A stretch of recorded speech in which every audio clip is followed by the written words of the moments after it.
Bienvenue dans cette exploration fascinante et mystérieuse qui pourrait bien changer votre perception du monde spirituel et historique. Depuis des siècles, l'Église, et en particulier le Vatican, est au centre de nombreuses énigmes. Mais que se passe-t-il réellement derrière ces murs sacrés? Existe-t-il des vérités cachées sur la véritable identité de Dieu que seuls quelques initiés connaissent? Dans cette vidéo, nous plongeons au cœur d'une intrigue qui mêle théologie, histoire et spiritualité pour dévoiler des faits étonnants sur le christianisme primitif et les mystères entourant ses origines. Préparez-vous à découvrir des secrets bien gardés, des récits oubliés et des indices troublants qui pourraient bien remettre en question tout ce que vous pensiez savoir sur la foi et la religion. Restez avec nous jusqu'à la fin, car chaque détail est une pièce essentielle du puzzle.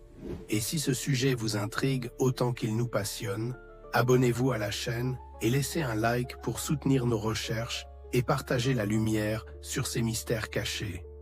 Prêts à lever le voile sur des siècles de silence? Alors plongeons ensemble dans cette quête captivante. Pour comprendre pourquoi l'Église, et en particulier le Vatican, pourrait cacher ou altérer la véritable identité de Dieu, il est essentiel de revenir aux origines du christianisme. Le christianisme primitif, tel qu'il a émergé après la mort de Jésus-Christ, était loin d'être homogène. Il s'agissait d'un mouvement spirituel diversifié, influencé par les traditions juives, les croyances païennes et les philosophies mystiques de l'époque. Dans les premières décennies suivant la crucifixion de Jésus, il existait plusieurs interprétations de son message. Certaines communautés mettaient l'accent sur l'enseignement ésotérique de Jésus, tandis que d'autres privilégiaient une approche plus institutionnelle. Ces divergences ont conduit à l'apparition de courants tels que le gnosticisme, une doctrine qui affirme que le salut passe par une connaissance intérieure, gnose, plutôt que par des dogmes imposés. Les textes gnostiques, comme ceux retrouvés à Nag Hammadi en Égypte, présentent un portrait de Dieu bien différent de celui enseigné par l'Église officielle. Selon ces écrits, le Dieu suprême est une entité ineffable, bienveillante et transcendantale, distincte du Dieu créateur décrit dans l'Ancien Testament, souvent perçu comme un démiurge imparfait et jaloux. Pourquoi l'Église aurait-elle rejeté ces récits? Pourrait-il s'agir d'un effort conscient pour contrôler l'interprétation de la foi et centraliser le pouvoir? La naissance d'un pouvoir centralisé, Constantin et le Concile de Nicée. Au IVe siècle, l'empereur romain Constantin joue un rôle déterminant dans la transformation du christianisme. Avant son règne, le christianisme était une religion persécutée, pratiquée principalement en secret. Cependant, Constantin, voyant le potentiel unificateur de cette foi émergente, décide de l'adopter comme religion de l'Empire romain.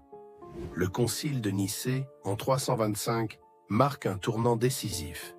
Il s'agit du premier concile œcuménique où les dirigeants chrétiens se réunissent pour définir officiellement les fondements de la foi. Mais ce que l'on oublie souvent de mentionner, c'est que ce concile n'était pas seulement une assemblée spirituelle, mais aussi un outil politique.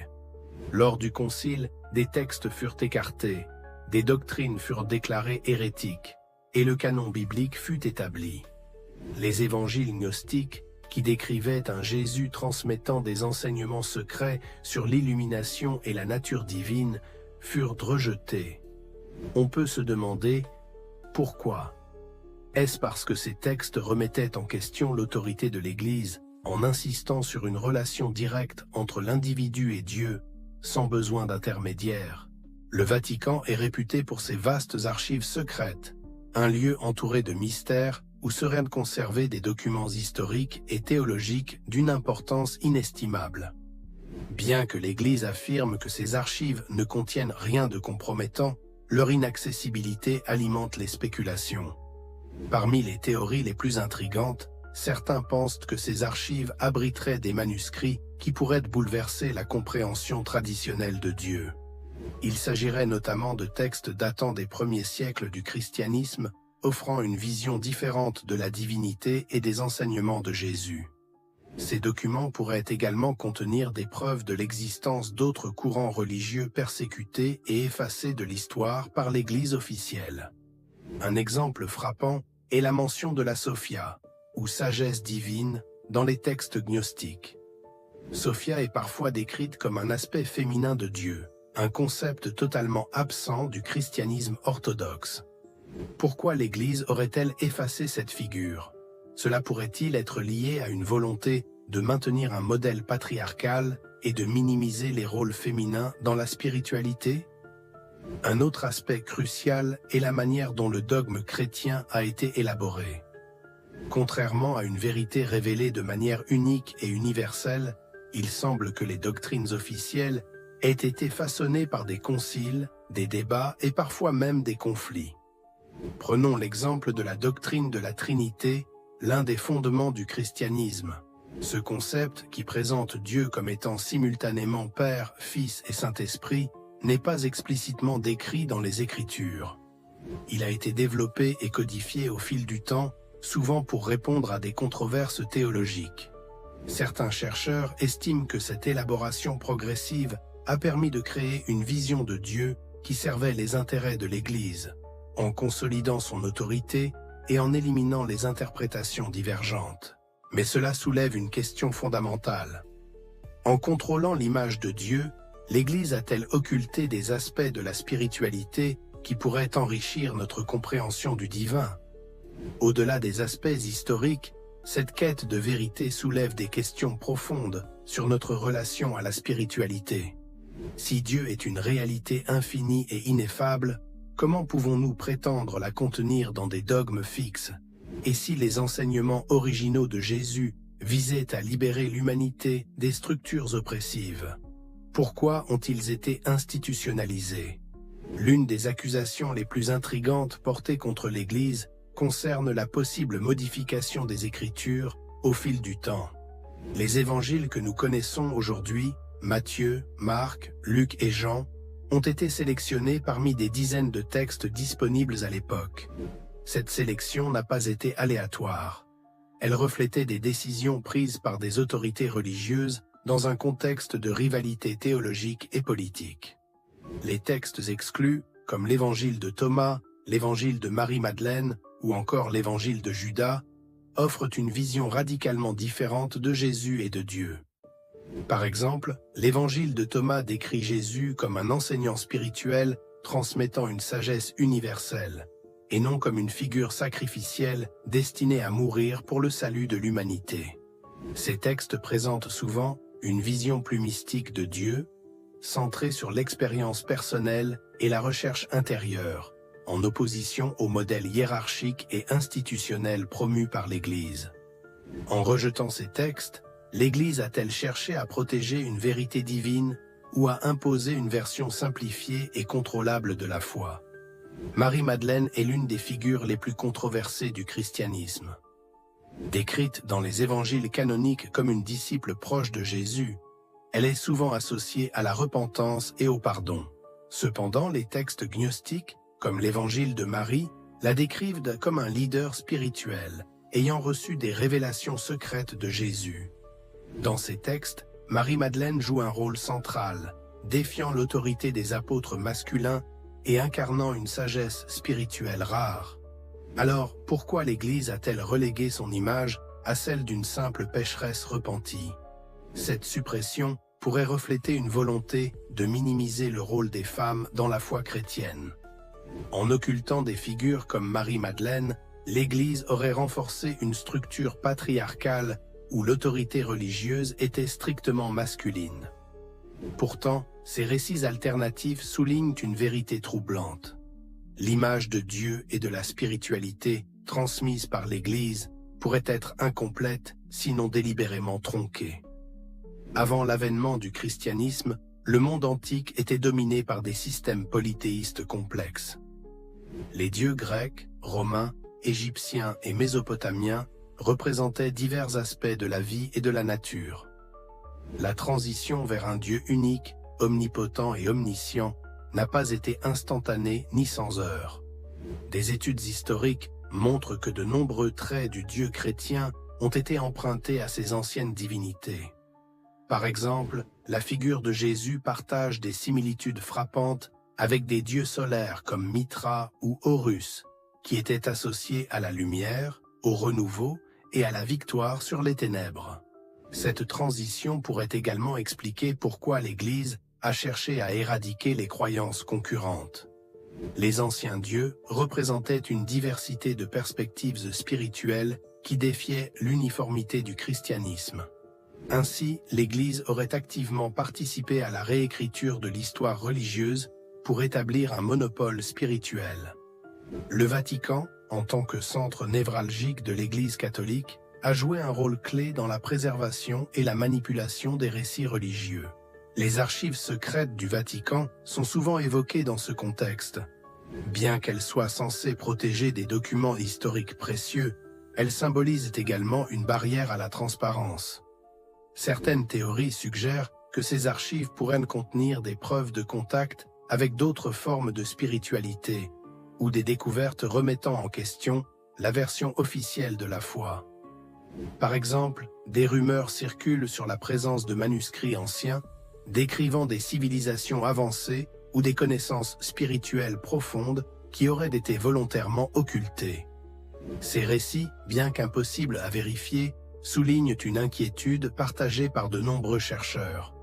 L'Église contrôle non seulement la doctrine, mais aussi l'accès à la vérité. L'un des aspects les plus intrigants de cette question est l'idée que la véritable identité de Dieu pourrait être bien différente de celle enseignée par l'Église. Et si Dieu n'était pas une entité paternaliste, jugeant et punissant, mais une force cosmique infinie que chacun peut expérimenter directement? Les traditions mystiques, tant dans le christianisme que dans d'autres religions, décrivent souvent Dieu comme une énergie universelle ou une conscience collective. Ces concepts, bien qu'éloignés du Dieu anthropomorphique de l'Église, résonnent profondément avec les intuitions spirituelles de nombreux individus. Cependant, une telle vision de Dieu pourrait affaiblir le rôle de l'Église en tant qu'intermédiaire entre l'homme et le divin. En insistant sur l'idée d'un Dieu lointain et inatteignable, sans l'aide des sacrements et des prêtres, l'Église maintient son pouvoir spirituel et temporel. Au fil des siècles, des ordres secrets et des sociétés mystiques ont émergé, cherchant à préserver et à transmettre des connaissances spirituelles anciennes. Les Templiers, les Cathars et même certaines branches des francs-maçons ont été accusés de détenir des vérités cachées sur la nature de Dieu et l'histoire du christianisme. Ces groupes ont souvent été persécutés par l'Église, un fait qui alimente les théories selon lesquelles ils représentaient une menace pour l'autorité ecclésiastique. Mais que cherchait-il réellement à protéger? Et pourquoi l'Église a-t-elle tant insisté pour les faire disparaître? Les récits liés à ces ordres mentionnent fréquemment des artefacts sacrés, comme le Graal, et des enseignements secrets sur la véritable nature de l'univers. Ces éléments pourraient-ils offrir des indices sur une version alternative et plus universelle de Dieu? En fin de compte, cette exploration met en lumière une vérité troublante. L'image de Dieu telle que présentée par l'Église n'est peut-être qu'une facette d'une réalité infiniment plus complexe. Des révisions des Écritures à l'élimination de courants alternatifs, en passant par la suppression de figures comme Marie-Madeleine, tout semble indiquer une volonté de contrôle. Mais cette quête de vérité ne s'arrête pas là. Depuis des millénaires, l'humanité cherche à comprendre la nature de Dieu. Pourtant, les réponses fournies par les religions institutionnalisées, et notamment par l'Église, semblent souvent restreintes et dogmatiques. Que se passerait-il si Dieu n'était pas lié à une religion particulière, mais était une réalité universelle accessible à tous? De nombreuses traditions spirituelles anciennes, bien avant l'apparition des grandes religions monothéistes, décrivaient Dieu non pas comme une entité anthropomorphique, mais comme une force ou une conscience universelle. Dans l'hindouisme, par exemple, Brahman est la réalité ultime, une énergie omniprésente qui transcende toute forme. Dans le taoïsme, le Tao est une essence ineffable qui régit l'univers. Ces descriptions trouvent un écho dans les courants mystiques du christianisme primitif, comme le gnosticisme, qui évoque un Dieu suprême au-delà de toute dualité. Selon cette vision, le véritable Dieu n'est pas le créateur du monde matériel, associé au démiurge dans les textes gnostiques, mais une source divine de lumière et d'amour pur. Si cette conception est vraie, alors le Dieu présenté par l'Église, un être paternaliste, souvent juge et punisseur, serait une simplification destinée à répondre aux besoins politiques et sociaux de l'époque. Cela soulève une question cruciale. L'Église a-t-elle créé une image accessible de Dieu pour mieux contrôler les masses, au détriment de la vérité spirituelle? Pourquoi l'Église aurait-elle intérêt à cacher cette vision universelle et mystique de Dieu? Plusieurs raisons possibles se dessinent. En présentant l'Église comme l'unique intermédiaire entre l'homme et Dieu, l'institution s'assure une position d'autorité spirituelle. Cette structure permet de contrôler non seulement les croyances, mais aussi les comportements sociaux et politiques. Dans un monde antique marqué par des tensions entre différents peuples et cultures, une vision simple et centralisée de Dieu pouvait servir à unir les masses sous une même bannière religieuse et politique. Les textes gnostiques et autres courants mystiques insistent sur la connaissance intérieure et la connexion personnelle avec le divin. Ces idées, si elles étaient largement répandues, remettraient en question la nécessité d'une hiérarchie religieuse. En écartant les récits alternatifs et en définissant un canon officiel, l'Église a pu établir une histoire linéaire et cohérente, même si cela signifiait sacrifier des nuances importantes. Malgré ces efforts, des indices sur une vérité plus profonde persistent dans les symboles et les enseignements religieux. Par exemple, la croix, emblème central du christianisme, peut être interprétée de plusieurs façons.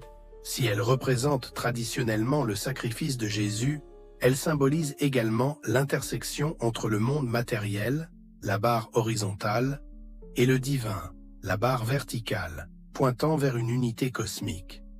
De même, les récits bibliques eux-mêmes contiennent des éléments qui suggèrent une connaissance plus universelle.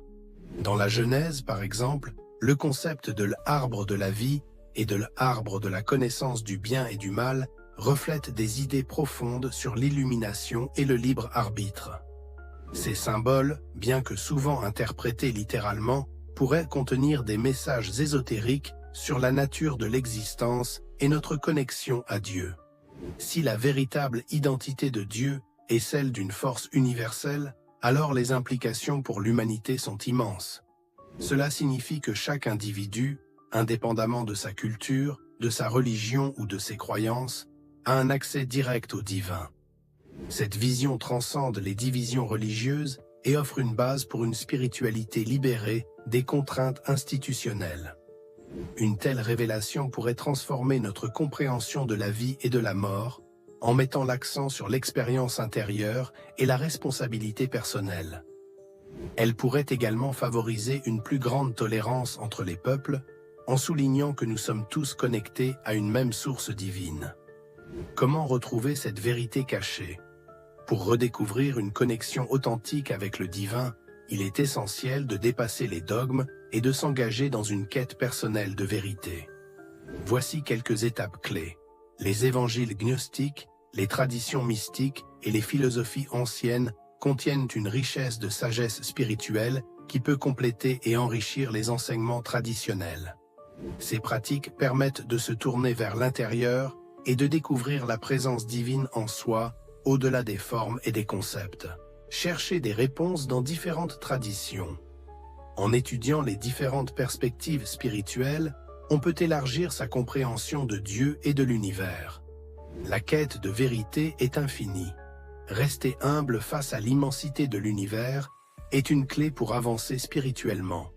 Cette exploration nous conduit à une conclusion puissante. La véritable identité de Dieu ne peut être contenue dans une seule religion ou un seul dogme. Elle transcende les mots et les formes, nous appelant à une expérience directe et personnelle du divin. Si ces mystères vous inspirent et vous poussent à chercher plus loin, abonnez-vous à notre chaîne pour continuer à explorer ces questions profondes et partager la lumière de ces révélations. Ensemble, nous pouvons transcender les illusions et retrouver une spiritualité authentique, universelle et libératrice. Merci infiniment d'avoir suivi cette vidéo jusqu'à la fin. Votre présence, votre attention et votre ouverture d'esprit font toute la différence. Ensemble, nous explorons des mystères fascinants et remettons en question des idées qui ont traversé les siècles. Si cette vidéo vous a inspiré ou intrigué, n'oubliez pas de laisser un like pour soutenir notre travail et encourager la création de contenus similaires.